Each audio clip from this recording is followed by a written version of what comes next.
Christian Recto! Thank you, Brian. Unang-una, magandang umaga po sa inyong lahat. Maraming salamat sa oras na binigay niyo po sa pagtitipon na to. Thank you so much, everyone. And of course, Mayora, thank you for welcoming us today. Kong Marvy, and good morning to everyone here. Unang-una po, maraming salamat sa inyong tiwala, suporta at pagmamahal na binigay niyo po sa aking pamilya for more than 10 years, 20 years. Maraming salamat po sa inyo. Thank you so much. Love you, sir. Salamat po.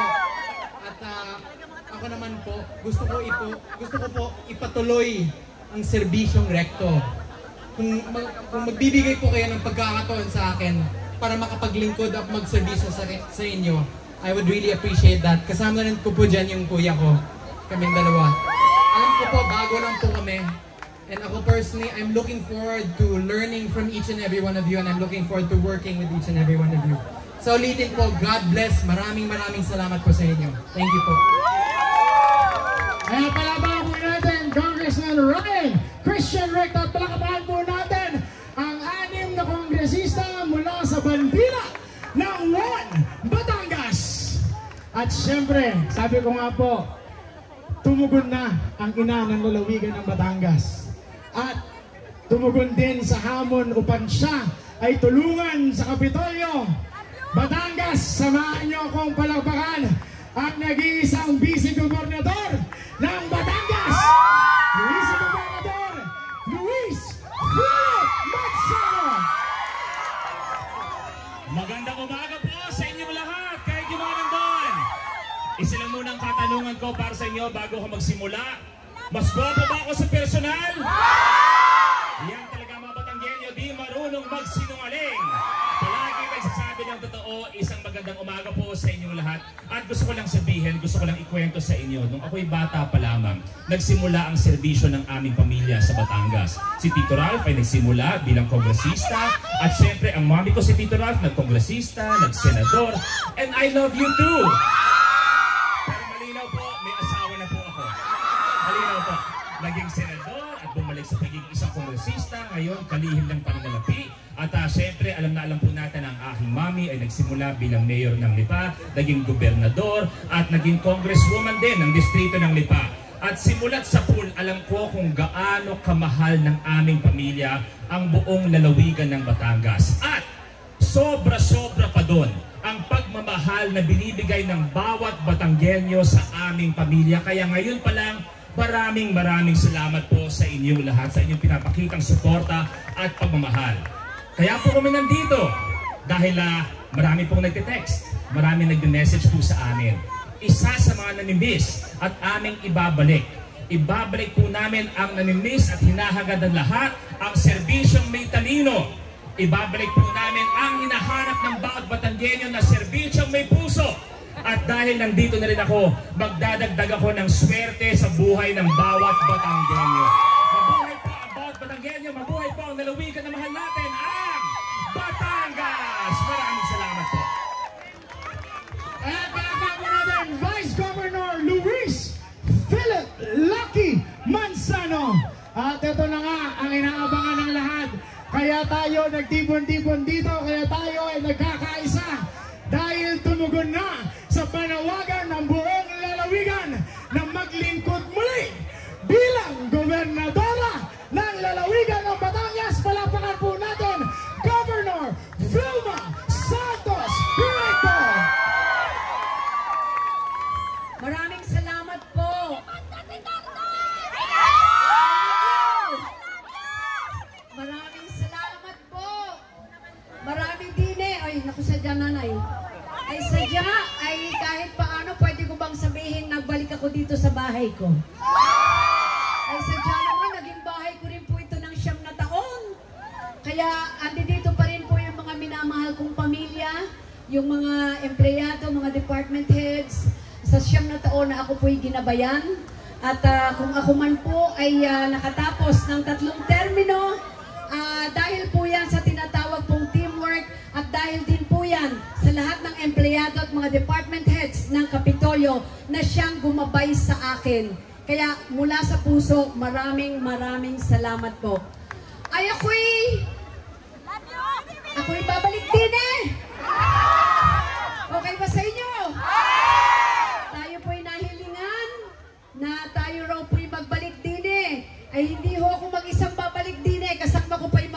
ako. Akalain niyo po, 24 years, 24 na taon, ako po'y naging isang public servant. Una, nung ako po'y mayor ng 1998 sa lungsod ng Lipa, nandito rin po ang mga pamilya ko sa Lipa mula kay Mayor, Vice at sa mga konsehal.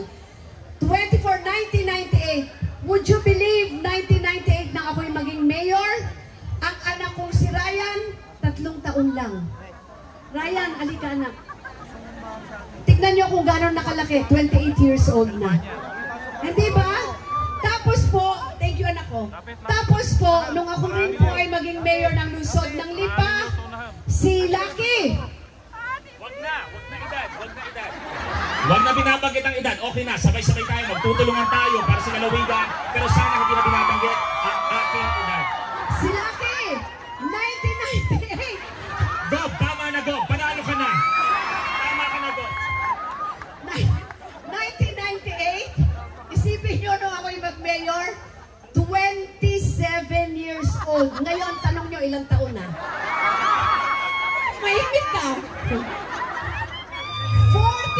years old. May asawa na. Si Jessie. Meron na rin po akong apo. Si Peanut. Kaya ko lang po ito nababanggit. Gusto ko lamang pong ipaalam sa inyong lahat na napakalaki po ng utang na loob namin sa Batangas. Mula po sa aking mentor, sa aking pong bunsong anak, mula kay Lucky, Ryan at ang bunso ko pong anak, si Con Sensek. Tama ba? Con Sensek. Baka kung ano masabi ko. Ha? Kasi ito isa pa to. Puro barako to eh. Isa pa to. Akala ko sex eh. Hanggang ngayon, sekretary na hindi pa rin nawawala ang pagiging maginoong bastos. Ibig ko lang sabihin, kaya pinapakilala ko lang po dahil ganito po kalaking utang na loob namin sa Batangas. Kayo ang unang nagbigay at nagtiwala sa amin na we can serve Batangas. Mula po sa aking pong mentor, sa aking asawa, kay Secretary Ralph Recto, mula po sa akin na nakapagsilbi po ng 24 na taon, at ngayon naman po nilalapit ko sa inyo ang aking anak, si Lucky, bilang Vice Governor ng Batangas, at ganun din po ang aking anak na si Ryan Cristia, para maging representative naman po ng lungsod ng Lipa. Kasi si Secretary ay hindi na po tatakbo eh. Andun na po siya ngayon sa national government. Siya po ngayon ang Secretary of Finance. Love, dagdag pondo naman din eh. Ay sadya naman, ay subukan mo, asawa kita. Pag hindi mo kami dinagdag ng pondo rito, manda ka. Kahit na magpo 40 years na po kaming magkasama, ay may divorce na ba? Mahal ko yan, mentor ko yan, I love you. Anyway, sa inyo pong lahat, it's really nice to be home. Andito po kami para magsilbi muli sa inyo. Maunlad na Batangas sa bagong Pilipinas. Yan po ang kaya namin ibigay sa inyo. Pero hindi namin ito kakayanin ng kami-kami lang. Sadya, katulad ng dati, we will work as a team and we will work as a family. Kasama lahat po ang mga mayors ng lalawigan ng Batangas, lahat ng ating pong mga councilors, mga bukal, ang mga kapitan, ganun din po ang mga barangay functionaries. Because we cannot do this alone. Like before, we have to work as a team and as a family. At handa po kaming magsilbi sa inyong lahat para sa ikatatagumpay pa at ikagaganda pa at ipagmamalaki nating lalawigan ng Batangas. Andito na naman po ako, ay sadya. Kaya sa inyo, maraming salamat po. Always remember, be happy and be lucky. Maraming salamat po at magandang umaga sa inyong lahat. Salamat po. Kaya palapahan po natin Governor Vilma Santos Recto, and syempre ang nagbuklod-buklod sa One Batangas, ang pride ng bawat Batanggenyo. Palapahan po natin Sen Consec Ralph G. Recto. Thank you, maraming salamat, Brian. Alam po ninyo, sa totoo lang, ako'y nagme-meron lang din eh. Ako naman hindi kandidato. Pero una sa lahat, binabati ko ng happy birthday, Mayor Beverly Dimacuha Marino. Siyempre kay Congressman Marvy Marino.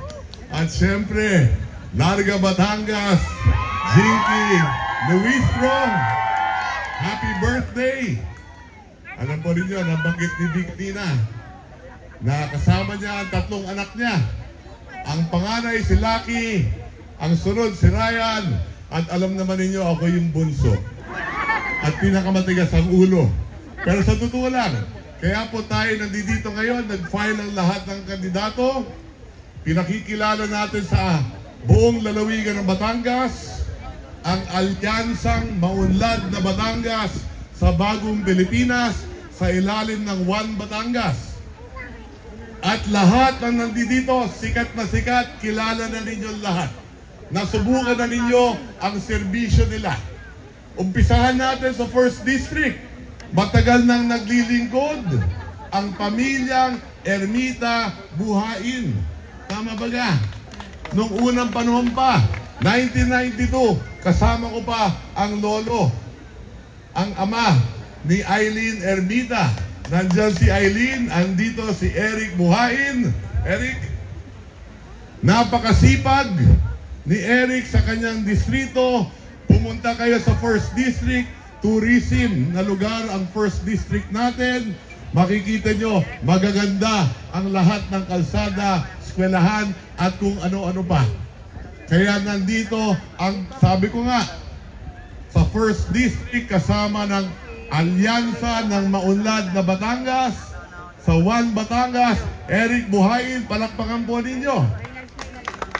Sa 2nd District, pinasisikat ng husto ang lalawigan ng Batangas.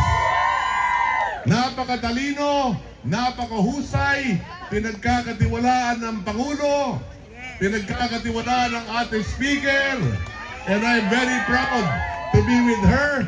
Walang iba, the birthday girl, Congresswoman Jinky Luistro. Palakpakan po natin. Alam po ninyo, habang ako'y nagtatrabaho sa Department of Finance, nakabukas yung TV ko. Nanonood ako ng Quad Hearing. Mas mataas pang rating ng Quad Hearing kaysa sa FPJ sa GMA. At yan ay dahil kay Jinky Luistro. Maraming salamat, Jinky. At kita rin ninyo kung paano magsilbi. Ako, sumasabay-bay ako sa Facebook ni Eric, sa Facebook ni Jinky. Tuwing weekend, ikot ng ikot sa barangay. Inaalam ang mga problema ng bawat tao sa 2nd District at naghahatid ng ayuda at mga proyekto. At si Jinky lagi nagte-text din sa akin. Sasabihin sa akin, Secretary, baka pwede natin dagdagan ng pondo din eh. Ha? Ayan ang masipag na kinatawan. Yan ang trabaho ng kinatawan. Kaya I'm very proud. Kita ninyo, sa 1st at sa 2nd District, magagaling ang ating kinatawan. Kaya maraming salamat, Congressman Eric, Congresswoman, birthday girl, Jinky. Si Jinky, palagay ko, 28 pa lang to. Happy birthday, Jinky. At siyempre, sa 3rd District, kasama rin ni sa Kongreso dati. Ang kanyang ina, 3-term Congresswoman. Ang kanyang ama, nagsilbi sa lalawigan nung araw, 3-term Congressman, Mayor ng Narawan, sikat na pamilyang Collantes, matagal nang naglilingkod sa buong lalawigan. Tiyak, panalo na rin sa 3rd District, si Eric, tiyak panalo, si Jinky, tiyak panalo, dahil subok na yung brand of leadership nila. Ganon din sa 3rd District, si King Collantes. Palakpakan po natin si Attorney King Collantes. Maraming salamat, Attorney King. At sa 4th District, asawa ni Siling Labuyo, John Lloyd Cruz, dating Bungal, Kaloy Bonilla. Ito, kasamahan ko na to, 1992. 32 years ko nang kasama ang kanyang pamilya, kasama si Janda Brocal Bonilla. 32 years old, pero ako'y 28 pa lang ngayon. Si Kaloy, papalit sa kanyang asawa bilang congressman ng 4th District. At tiyak, panalo na rin si Kaloy Bonilla. Kilalang kilala ng 4th District ang brand of leadership din ng pamilya Bonilla. Ang 4th District, dating ako ang kumakatawan sa 4th District. Hinati namin ang distrito, hiniwalay ang lipa, nagtayo tayo ng 4th District dahil alam ko, kaya nilang mapangunahan ang buong 4th District ng Batangas. Palakpakan po natin si Kaloy Bonilla.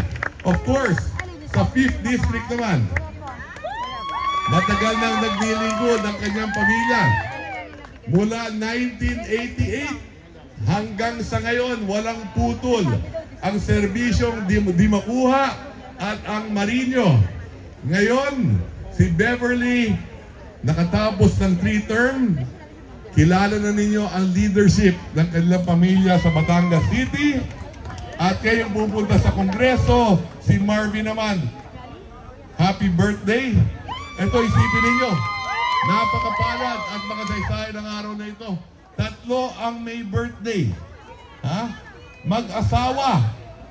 Sila lang ang kilala kong mag-asawang sabay ang birthday. Kaya happy birthday, Marvin, Beverly. Ikinararangal namin makasama ko namin kayo sa Alyansang Maunlad na Batangas sa Bagong Pilipinas. Thank you very much, Mayor Beverly. And of course, sa 6th District naman, yung bago nating kandidato.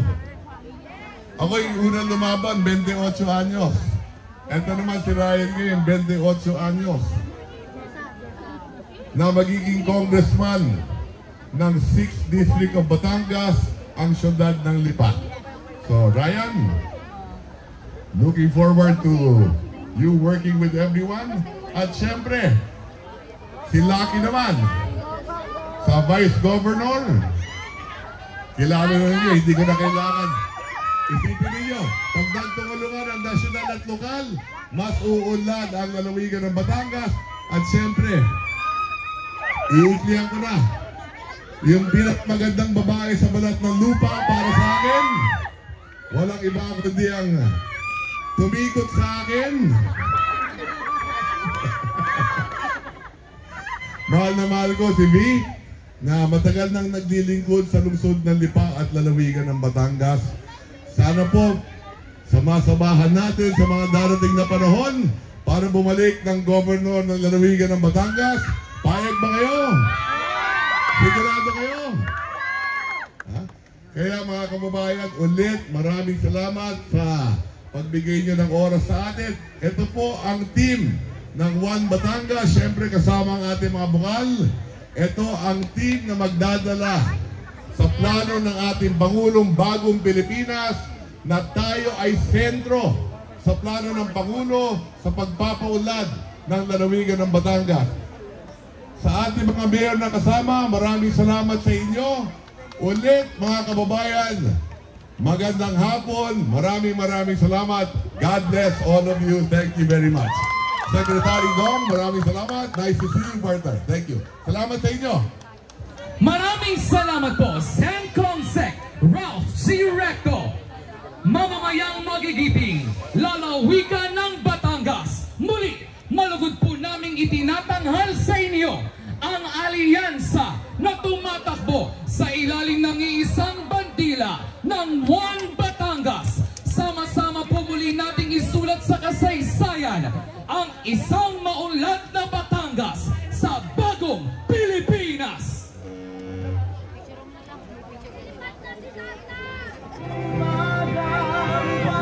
Ayan, ipakita lang po natin ang ating COC. Ayan. Mag-move po tayo ng konti papunta dito sa kaliwa para sama-sama. Isa nga po One Batangas na. Isang One Batangas. Ayan. Ayan, sa lahat ng